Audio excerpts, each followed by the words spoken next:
Nabasa kasi ng ulan eh. Kaya yan, may mga tubig pa yung mga dahon nila ngayon. So tamang-tama yung sikat ng araw sa kanila, ang ganda tingnan. Hindi na nga siya nakarecover sa sobrang init tapos kinakahig pa ng manok. So kailangan talagang pupunuin ko ng mga bato-bato dyan sa gilid niya para hindi siya magalaw. Maganda pala talaga kapag nilalagay sa paso.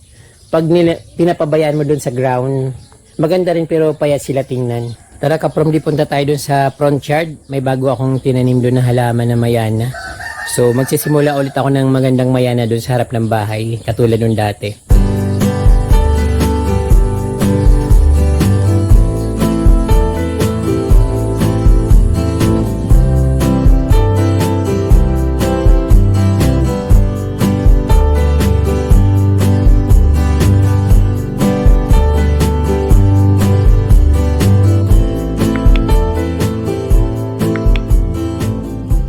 Good morning, my beautiful garden. Talaga naman, very refreshing sila ngayong umaga. Wow, green na green. At tayong-tayo yung mga halaman ngayon. Naulanan sila ng malakas na ulan kagabi. Ang ganda naman ng legume, ang kulay niya, grabe. Bumalik sa dati after masunog ng ilang buwan. 2 buwan yata siyang nabilad sa araw na hindi man lang naulanan. Tapos ayan, biglang nagtayuan na naman yung mga nagtikwasan na naman yung mga branch ng aking mga plants ng fokin, saka ng mga yung maroon plants, copper plants, yung bougainvillea ko dito, yung mga bulaklak dahil sa daming tubig na naipon sa kanilang bulaklak. Ang lakas kasi ng ulan eh. Palabas pa yung maraming bulaklak ng aking bougainvillea. Nag-bloom talaga siya kaprom dio. Hindi pa lumalabas lahat, pero sana bago maubos yung or bago lumabas yung or bago ito maubos, para bago mahulog lahat, makalabas na yung mga flowers para makita ko yung kung gaano sila kadami. At syempre magandang tingnan kapag punong-puno ng bulaklak kaprom di. Ito naman, nagbulaklak na ito pero nagbo-bloom ulit. Kala ko tapos na siya magbulaklak. Ayun, mas maraming bulaklak ngayon yung nalalabas. Tapos yung isa ganun din, kala ko tapos na siya mag-flower. So mga 2 weeks pa yata yung bago lumabas. Sayang naman, tagal-tagal. Baka abutan na siya ng tag-ulan. Ang aking bouquet bromeliads. Ganda tingnan. Nabasa kasi ng ulan eh. Kaya yan, may mga tubig pa yung mga dahon nila ngayon. So tamang-tama yung sikat ng araw sa kanila, ang ganda tingnan. Morning sun. Dito naman kailangan na naman gupitan ito. Naglabasan naman yung mga sanga niya. Tumitikwasan na naman. Ang ganda kayong tingnan. Parang kakaiba siya ngayon.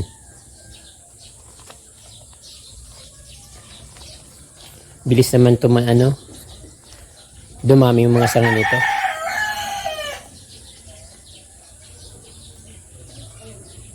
Maganda talaga kapag yung ulan yung dumidilig sa mga halaman. Ma-fresh kong tingnan tapos napakalinaw ng dating. Dito nga banda. So ayun, marami akong tinatago-tago na halaman dyan para hindi ng ulan ay ng init, masunog ng matinding sikat ng araw. Tapos dito, yung manok talaga hindi tinitigilan yung mga bromeliads ko. Nagkakapunit-punit yung mga dahon. Talagang pinagtsatsagaan ko na naman na ibalik. Tapos nilagyan ko na ng mga ng mga rocks o mga bato dyan sa gilid niya para hindi siya makahig ng manok. Hindi na nga siya nakarecover sa sobrang init tapos kinakahig pa ng manok. So kailangan talagang pupunin ko ng mga bato-bato dyan sa gilid niya para hindi siya magalaw. Pinutol ko na yung ibang mga halaman ko dito para balance na yung niya. So siguro mga 1 month ulit, lalabas na yung mga dahon niyan. Lumalabas na yung mga sanga-sangang maliliit. Tapos yung kruton ko dito nagsisimula na magsanga. Pero sana maraming sanga dapat yung isanga niya para sulit yung pagputol ko sa kanya. Kasi dati tag-isang sanga tapos masyadong mataas sa kumpara sa iba, kaya pinutol ko na mas mababa. Para pag ano niya, pag tumaas siya, pantay-pantay lang sila. So yung kruto naman madaling madaling lumago. Aking mga ano dito, mga picara plants. Ayan, mga bagong ripat na gloriosum. Kasi sayang na-stuck sila doon sa isang paso na hindi na sila nag-i-expand. Parang umaapaw na sila doon. Tapos ito yung iba talaga kapag dinidiligan madalas. Kasi yung iba, makikita mo yung mga ganito. Yung mga bird nest ferns, makikita mo kapag pinapabayaan, yung dahon niya naninilaw. Or hindi naninilaw, parang nagkukulay silver. Ibig sabihin wala na silang water. Hindi siya naninilaw pag magulang na saka naninilaw. Pero pag kulang yung water, nagkukulay puti siya na nalalanta. So ayun. Dito naman sa baba, yung mga collection ko na begonia. So yung begonia ko naman hindi naman siya yung imported na rare or Holland begonia. Mas maganda nga ito kasi mas hindi siya sensitive, madaling alagaan. Pinaghalo-halo ka na sila diyan ka-promdi. May ephesia, may kalatia, yung kalatia na maliliit lang, hindi yung lumalaki. Tapos ayan. Ito naman, 3 beses ko na to pinutol. Kasi masyado siyang malago. Ayun, ang lago na naman ngayon. Pero yung pinagputulan ko naman ay itinatanim ko. At sometimes hindi ko naman nakikita kung saan ko na itanim. So ayan po. Ito yung nilagay ko sa plangganang bago. Medyo ang lash niya binunot ko lang siya dun sa Maganda pala talaga kapag nilalagay sa paso. Pag pinapabayaan mo dun sa ground, maganda rin pero payat sila tingnan. Kasi pa isa-isa lang, unlike kapag nasa paso, dumadami sila. Yung silver ko naman. Ito naman isang piraso na nga lang, tapos palagi pang lupaypay, kinakain pa ng uod. Lagi na lang ganyan, tumbas palagi siya. Magandang marami niyan So ayan.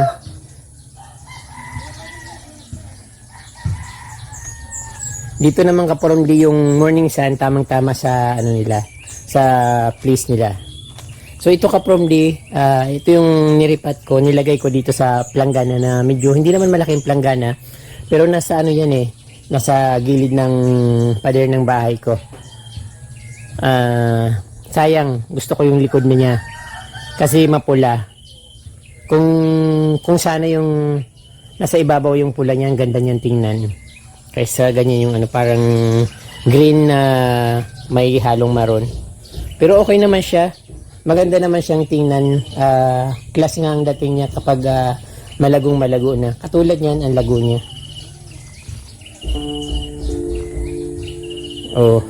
Gandang tingnan ng sikat ng araw.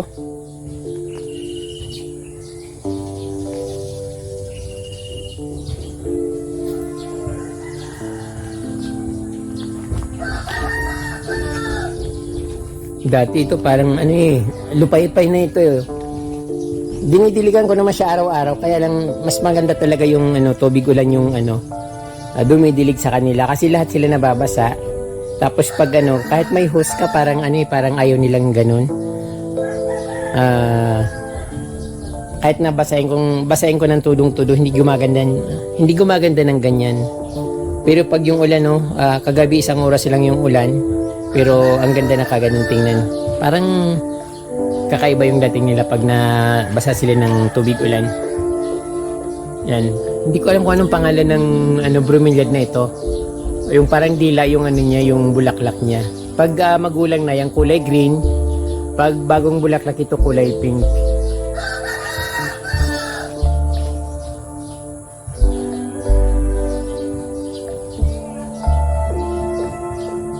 So yan po yung aking mga ephesia. Lumalago na ulit. Dati talagang halos nawala na. Buti na lang naagapan ko. So sana lahat sila lumago. Siyempre lalago siya kasi ayan, nagsisimula na nga.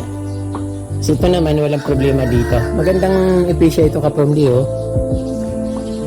Kulay silver. Ganito yung mga gusto ko, yung pink, silver, tapos black. Ito naman, maganda rin naman ito. Maganda bulaklak nito, malaki ang bulaklak. Parang kulay pink. Kasi ito naman, orange. Orange yung bulaklak nito. Yung, yung pink, kulay pulang bulaklak niyan. Ito, even ito ka-promdi, nagbubulaklak din pala ito. Ayun, mabango yung bulaklak niya. Naparami ko na ito, kaya lang maliliit sila. Hindi ko alam kung saan ko ilalagay. Parang dapat nasa may buhangin. Hindi naman ganun yung required na itanim. Pero alam ko kasi pag ganito, yung parang pinya-pinyahan, dapat yung malambot lang yung lupa niya.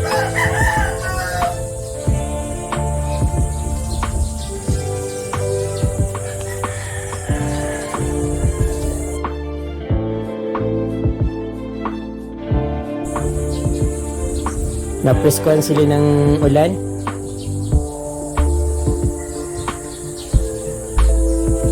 Tapos yung aking peanut grass nagtatayuan na. Kailangan ko na sigurong putulin yan, mga yan. Kasi tumitikwas na yung mga gilid niya.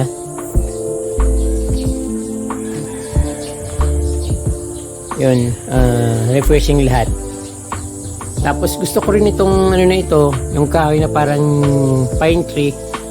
Alam ko ito yung tinatawag na aguho. Binigay ito sa akin ni Plantito Nono, yung kapitbahay ko. That time, pandemic time pa yun. Tapos maliit na maliit siya. So, napapayaan ko lang. Dapat mas malaki pa siya dyan. Kasi na yun halos 4 years na yan eh. Nilagay ko kasi sa paso. Saka ko nilipat dyan. So, pinag-isipan ko kasi kung saan ko siya itatanim dahil maliit yung bakuran.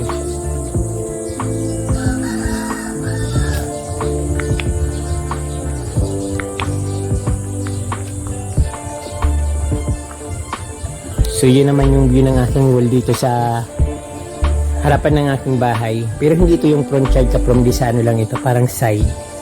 Pero dito yung pinaka-front ng bahay ko. Ayun po. Dito naman, ayun, nagsisimula na naman magbulaklak aking mga peace lily. Variegated yan ka-promdi. Nawawala na yung pagka-variegate niya pero nagka-flower siya. Ang ganda ng flower niya.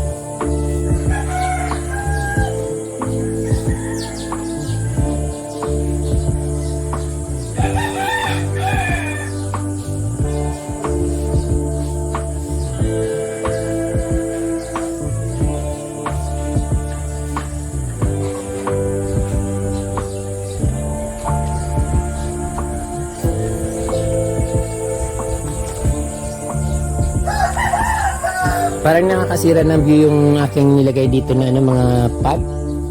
Siguro next time tatanggalin ko siya kasi wala akong malagyan sa kanila eh. Hindi ko naman pwedeng ilagay sa wall. Wala kasi akong sasabitan eh.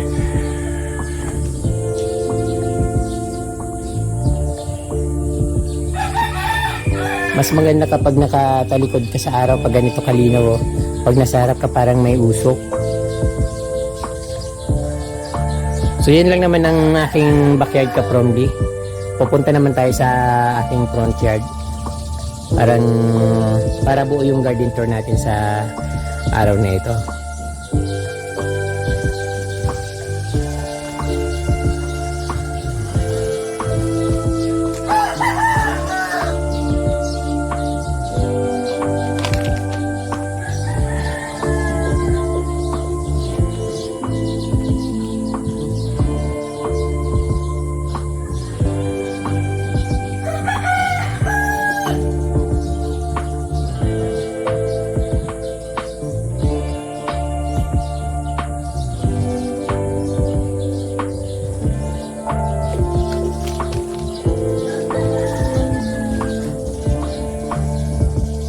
Ang ganda ng nito, ang ganda ng dating.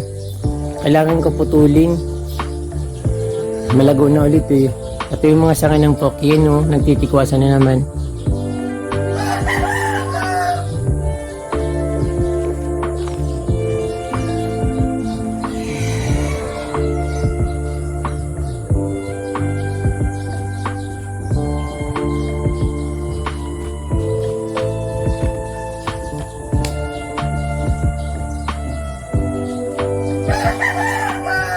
Tara kaprom, di punta tayo dun sa front yard. May bago akong tinanim dun na halaman na mayana.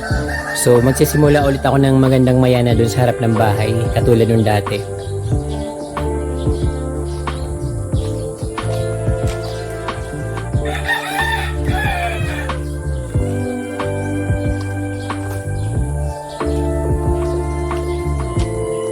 Yung mga bromeliads ko nga pala kaprom, di tinanggal ko dito kasi naging magulang na sila. Yung tinanim ko sa ground doon sa pinakaharap ng sa pinaka front yard ko.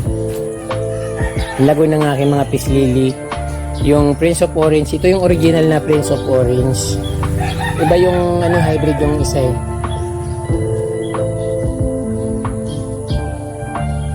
Mga bulaklakin pa.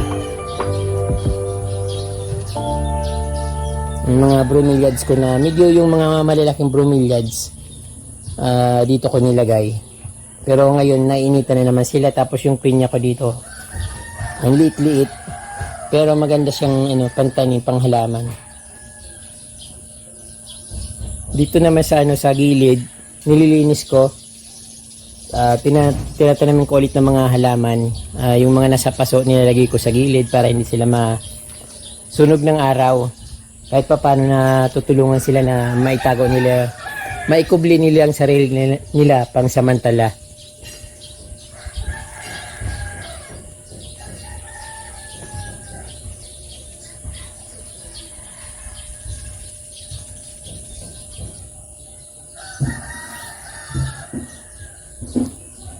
So ayun kaparumdi, syempre dito yung aking mini garahe. At minsan masikip kasi pag nilalagay ko dito yung motor ko, so masikip, pero maluwag naman siya. Pwede nga siyang parkingan ng ano, pwede siyang gamitin garage ng isang kotse, pero wala naman akong kotse. So yung mga halaman ko dito,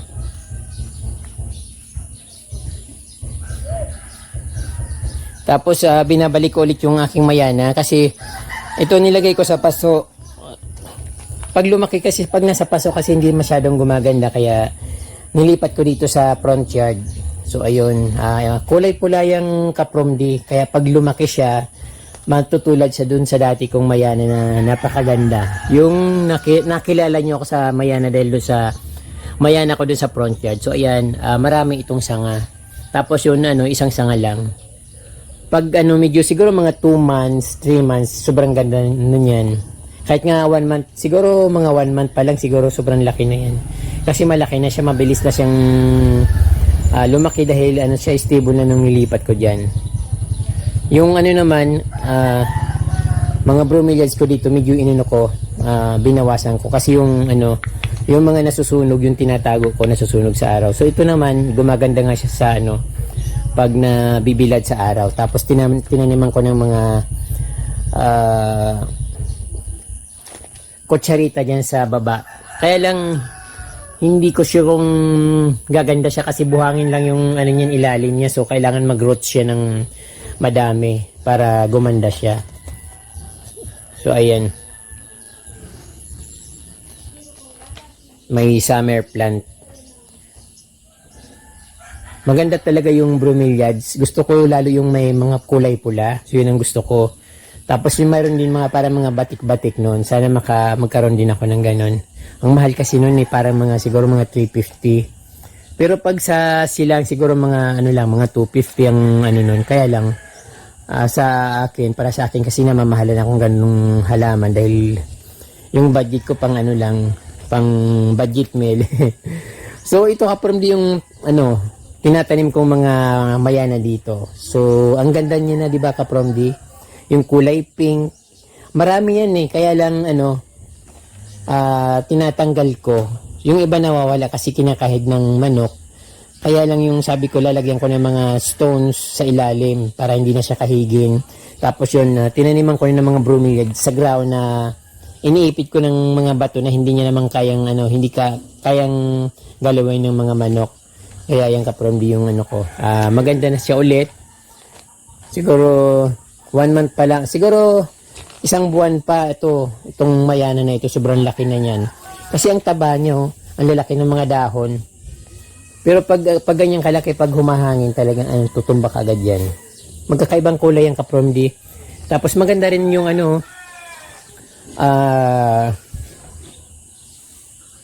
Christian Shield. Ayan, parang magkamukha, parang magkapatid sila sa ganda. Magkamukha sila. Hindi mo mapagkamala na magkakaiba silang halaman. Parang kulyo si lahat.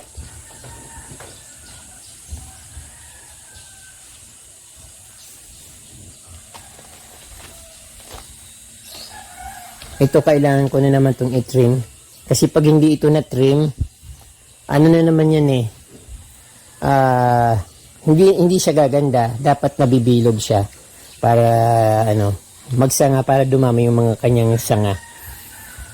Ayun yung mga Eugenia plants ko, wala pa akong pwedeng putulin kasi hindi pa lumalabas yung mga talbos since na pinutol ko siya. Ito nga pala lumalabas ng paunti-unti mga maliliit.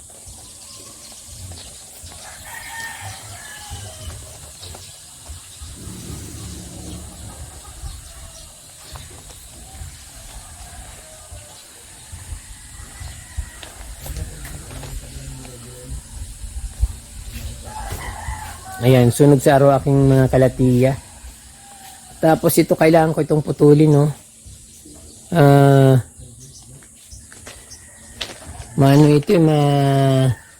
matutuyo na naman ito, mano to ng hangin, masusunog na naman ito ng araw. Kapag medyo tumaas pa ng konti, malalanta na siya. Kasi natatalo siya ng araw. Kahit na walang araw kapumli, kapag medyo mataas na siya, kailangan putulin kasi hindi niya kayang yung katawan niya dahil masyadong madami. Mataba siya masyado. So, dapat pinuputol siya.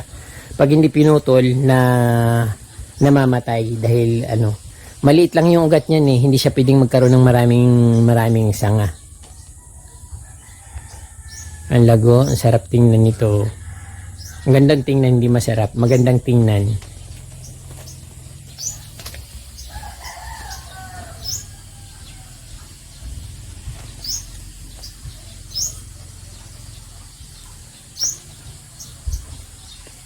Tuloy-tuloy pa rin yung sabi nila putulin ko na ito kasi masisira yung bakod. So hindi naman siya namamatay, tinanggalan ko lang siya ng balat. Nasasayang ako ayaw ko kasi putulin yan Pero yan, hindi na siya lumaki, pinuputol ko yung mga sanga niya sa taas. Tapos yung bougainvillea ko pala dito kapromdi yan, may flower siya. Sana mas marami pa. Ngayon lang siya nagbulaklak kasi dati yung dito, talagang hindi ko naman siya naasikaso Name ko lang naman siya dyan about 6 years ago. Ngayon lang siya nag-flower, talagang payat na payat yan. Tapos yung dito sa may gate ko, meron akong bougainvillea dyan. Yung ganyan din kulay orange, yan nilagay ko na sa paso. Lumaki siya kapromdi. Ayan hindi siya nagbulaklak ngayon na nasobrahan sa fertilizer, natutuyo yung mga niya. Tinignan ko, natuyo na yung mga dulo niya. Sabi ko, sayang. Diniligan ko na lang yung diniligan ng tubig para makarecover siya. Kasi sayang ang laki, siya parang bonsai na siya. Yung pinakapuno nga, tinapon ko, sayang, mas malaki yon. Kaya ayan, nagtatalbos na ulit siya. Nag-worry talaga ako kasi nasayang ako doon sa sabi pag nahulog na yung mga dahon, mamumulaklak na tapos hindi naman siya nagbulaklak. So tinignan ko yung mga dulo niya, malulutong na. So pinutol ko para hanggang doon sa may kulay green na balat. So ayan po. So ayan po ang aking garden kapromdi. Maraming pong salamat sa inyong panunood. At sana continuous pa rin yung support nyo sa akin. Continuous yung watching. Nakakatulong po kayo sa akin kapromdi. Pero hindi naman ako yumayaman. Lang yung parang allowance ko lang nga pang kulang pang araw-araw. So, siyempre, dagdag din yun kahit papano. Kunting tipid-tipid lang.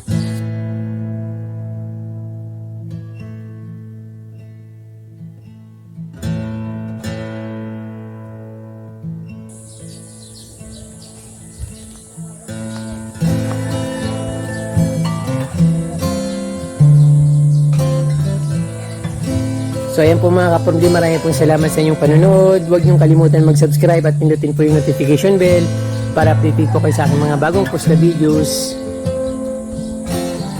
Thank you. Muchas gracias. And mabalos po.